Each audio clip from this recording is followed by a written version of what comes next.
So we got a lot of matchups in the comment section for the Yamamoto video, but not once did I see Yamamoto versus Whitebeard. You know, the ultra old man Chads of both the Bleach and One Piece series respectively.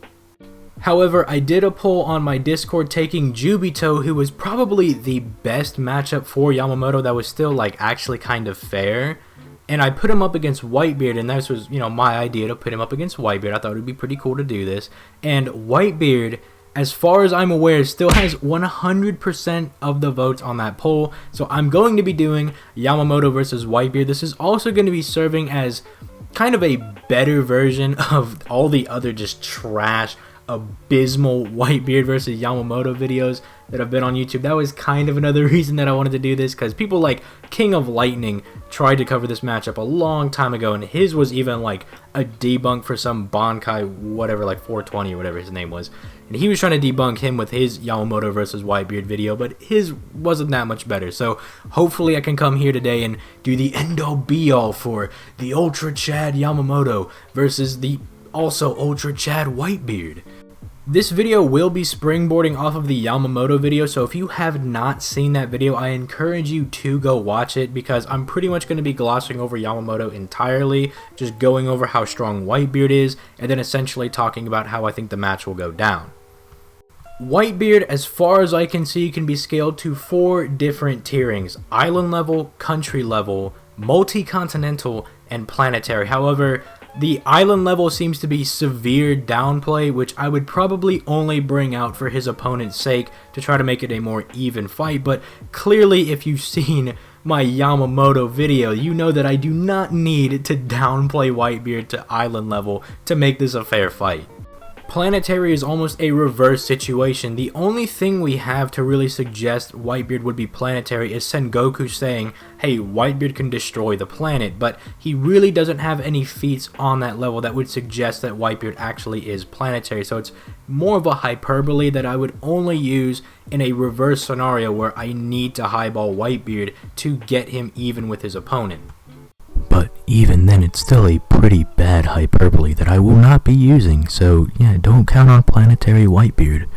Both country level and multi-continental come from calcs. The country level one comes from Doflamingo's birdcage, and I would basically be scaling Whitebeard off of Doflamingo, but I don't really have a need to do that since there actually was a calculation for Whitebeard's Quake Fruit that put him at multi-continental level that I will be dropping in the description. You might think it's kind of boring for me to just be like, yeah, Whitebeard made some Quakes, there's a calc for it, moving on from his AP, but it really is just that simple. As far as speed is concerned, Whitebeard should range anywhere from relativistic, light speed, to FTL, as we do have characters in the series like, say, Zoro, who's able to dodge this pacifista laser, and the only reason he gets damaged here is, well, because he dodges the laser, not the aftermath of the laser, that being an explosion. Or say a character like Luffy, who just kind of casually dodges these same lasers, which are stated to be like Kizaru being a light man. So this is easily like relativistic to light speed reactions, and Whitebeard being like one of the, if not the strongest character in the series, aside I guess from characters like Goldie, Roger and stuff, but him being one of those top tier characters would obviously scale to these people. Whitebeard's abilities are also pretty simple, as he's a Quake man, so he can just create like shockwaves and stuff and make earthquakes and whatnot, which kind of sounds oversimplified, but I mean, that's kind of what he does. Like, he can topple all of Marineford just by like grabbing the air, or like throw a punch at someone, crack it, and then just cause quakes everywhere. But it's pretty basic, and like, he can use it to amplify his punches and whatnot. It's not the most broken ability. It's strong. It melds very well with Whitebeard's character, as he's just this chatty brawler type guy, and so having this ability that can just make him even chattier and hit even harder is really nice, but it's not very hacked per se. And before I move on to the verdict, I do actually want to talk about Whitebeard's durability, because this guy has some really insane durability. Like, he got half of his face blown off by Akainu. Akainu also like liquefied his insides with magma. He got shot like 200 some odd times, got cut like 100 some odd times, got hit by like 2 cannonballs, and just was literally barreling through everybody in Marineford, and then just kind of died at the end of it. So his durability is just absolutely insane. Just kind of wanted to throw it in here before I get to the final verdict. This is old man Whitebeard, not Prime Beard. Just wanted to go ahead and throw that out there. Prime Beard solos win. Alright, look, verdict time. If Yamamoto enters Bankai, it is literally an instantaneous win in his favor. As soon as he enters Bankai, there is nothing Whitebeard would be able to do to stop Yamamoto. Not that there's much that he could do against Shikai or base Yamamoto, but I'll get to that in a second. But basically, Bankai Yamamoto has some casual planetary feats, if not much higher. So even if I wanted to give Whitebeard, say, the benefit of the doubt and go with like, oh yeah, he could be planetary, so he can match Yamamoto, but in that same vein of being fair, I would give Yamamoto his high balls, which put him like stars, solar system, to even like galaxy, and even if you just want to really wank Yamamoto, universal. So even if I were to like give them both high balls, Yamamoto would still outclass Whitebeard. And if I had to highball Whitebeard just so he could kind of contend with Bankai Yamamoto, that should already be obvious of who's stronger between the two. Plus, when you get into all of Yamamoto's Bankai abilities, there's really nothing Whitebeard would be able to do against a lot of that stuff. Like, sure, he took the heat of magma from a Kaido inside his body, and that's really impressive, but that's nowhere near the heat of the sun at 15 million degrees Celsius.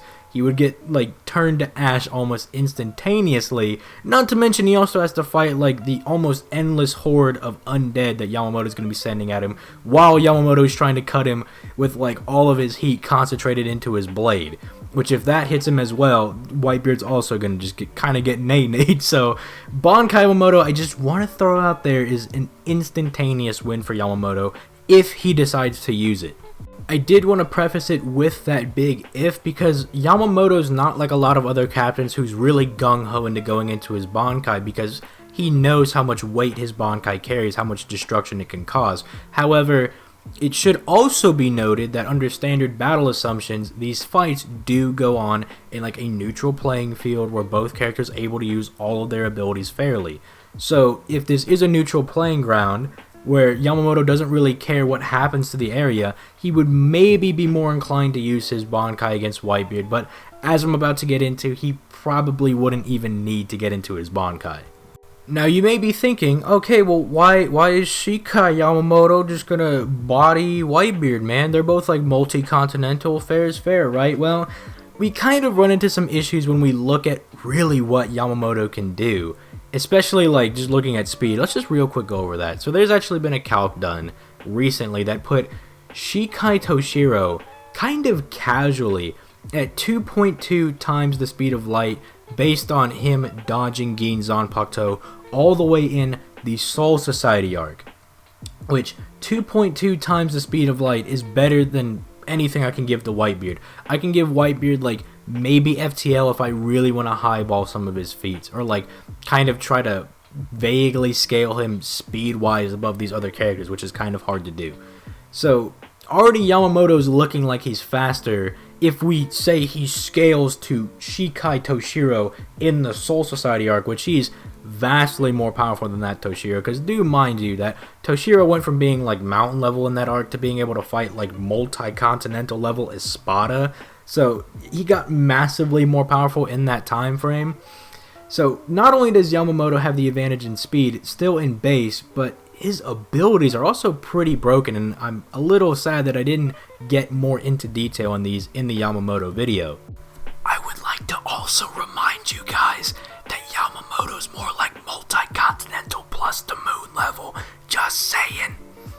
I kind of just memed out with Sokotsu in the Yamamoto video being like, oh, he's gonna double fist you, but I really didn't bring up like how powerful this technique is. Mind you that Wonderwise has instantaneous regeneration, but Sokotsu hit Wonderwise so hard that he wasn't able to regenerate back from that. Like, it literally killed him past his regeneration. That's how insanely powerful this hit is. And I know Whitebeard's durable, but I don't know if he's that durable. I don't know if he's durable enough to take a hit that's going to shatter him beyond the point of regeneration. So he's got that. Then there's also Yamamoto Shikai, which again, mind you, Yamamoto Shikai is pretty powerful. He was going to take out Aizen with it. Aizen almost like conceded that, hey, if we were to fight because your Zanpakuto is so strong, it would take me out. And this is the same Aizen that's stronger than all of the Espada in base, pretty casually, mind you. So he's got that as well.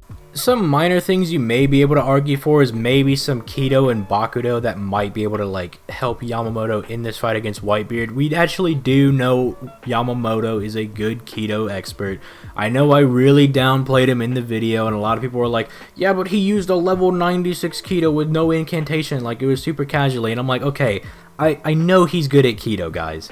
I'm just saying that, like, comparatively to other, like, high-tier Kido masters like Kisuke, who about killed Aizen with just Kido alone, a much stronger Aizen, mind you, he's not as impressive as those. But yes, he is a good Kido master. We just don't have a lot of evidence for him using Kido in the series, so I won't really use that. There's also maybe the whole Soul Crush argument. You can maybe meme out and be like, well, Yamamoto would walk up to Whitebeard and he would crush him with his presence. But I mean, then someone on the One Piece camp is literally going to be like, well, what about Conqueror's Haki? It's going to do the same thing, and I don't really want to have that argument, because you don't really need to argue that he's going to Soul Crush Whitebeard. He's already got enough going for him. To recap, Yamamoto has Bankai, which gives him an instantaneous W over Whitebeard. He is stronger than Whitebeard, he is faster, and his abilities only complement his superiority over Whitebeard. Before anybody tries to claim that I had Yamamoto beat Whitebeard because I like Bleach more than One Piece or I have a huge bias towards Bleach, I've made it quite evident through live streams and if you talk to me on Discord that Bleach is not my favorite series. I think I even brought this up in the first video I put on this channel, where the whole reason I cover Bleach is because they're underrepresented in the Versus community. If I was going off of series that I like more than Bleach, I would probably be going over like Magi and Fate on this channel predominantly, but no, I have this like duty to like put the entire Bleach series on my back and be the sole representative for them, because like, who else are you going to have represent Bleach? James and Clyde? Or, God forbid, Tekking? That's the whole reason I represent Bleach on this channel. It's not because it's my favorite series and I have a huge bias toward it. I think I've proven in this video and in the last video, if you please do go watch that Yamamoto video, because that'll give you so much more context of how powerful this guy is. But I've made it clear in this video that Whitebeard is strong. He's a pretty big Chad, and I really like him, but he's just not as strong as Yamamoto. So, with that being said, I'm going to go ahead and get out of here. If you guys enjoyed and want to see me do more Versus videos, I do want to do these at the end of every single one of these like character videos that I do. So like, I'll cover Semiramis in the next video because she won the Fate Poll, and after I do that video on Semiramis, I might pit her up against a character in a Versus video, and I kind of want to have that as a trend. That way, I'm not just doing these character bios, but I'm also bringing in Versus content because I know people really like that. So if you want to see that and enjoy this content, leave a like and subscribe. My Discord is linked below. If you disagree with something I said in this video, or you think that Whitebeard beats Yamamoto, feel free to come into my Discord. We can debate on it, or if you don't like debating or you're really nervous, we can just have like a pseudo discussion on it. You know, I'm down for doing that as well. My Twitter is in the description as well. I kind of tweet out thumbnails or just random stuff really on Twitter. So if you're down with that, go give me a follow over there. And with all that being said, I'm gonna go ahead and get out of here. You guys have yourselves a nice day, and Semiramis is coming.